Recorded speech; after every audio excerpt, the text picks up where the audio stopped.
and he was a rogue. We don't know his story, but somehow he ended up with a family in Nassau, and he didn't follow the rules of the white people in Nassau. He went fishing with whomever he wanted to go fishing with. He took my mom without any shoes down to the beach, and she would swim, and he took her to the bar and sat her on the bar. Exactly. But she got to know people as people, and her family, the family on her mother's side was very, very dismissive and very, very bigoted, and so she grew up in two worlds, and so I grew up understanding that we had to find a way to do it better. So I don't know the extent to which that's formed me, but I know that it's part of me, and that when we as kids were watching the civil rights marches and listening to Martin Luther King, I think I was seeing it through the eyes of someone who had a notion that I had to learn about this. I had to understand this better because of my mother's experience. And so talking about Black History Month and the fact that we're still struggling to understand, and all the work that people like Rosemary Sadler have done, and all of you in this room, we're not there yet, It's 2015, and we are not there, and you all know that. Everybody in this room knows that.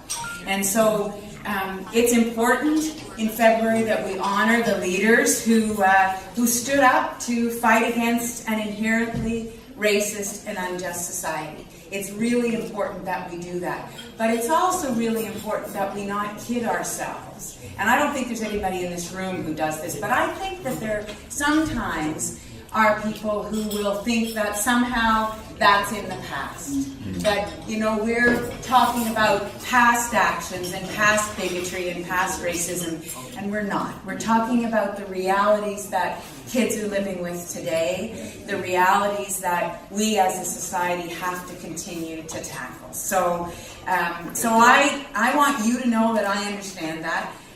I'm not suggesting that we have all the answers, but I can tell you, when you look at this group of people here, in every one of their hearts, I know, is a desire to tackle these issues and to find a way to do it better. I know that.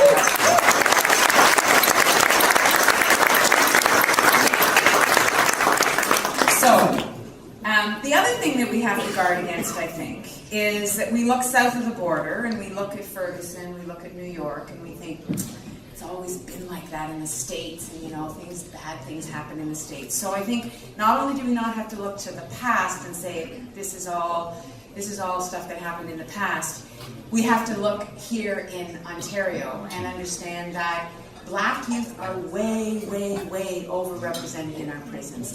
Black youth are way, way overrepresented in our society in terms of living in poverty, and we need to find ways to make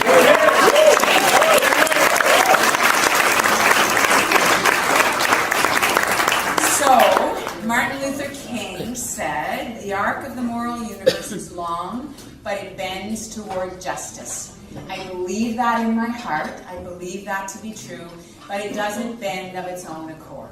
It only bends if we push on it and we make sure that it is bending there, and there have to be lots of our hands on that arc, and we need to heat it up so it's soft enough to bend. And that's what our job is, to create those policies, to have those conversations, to reach out into the community and listen to what your reality is, listen to what it is you have to tell us about what we should be doing as government. That's how I think government works.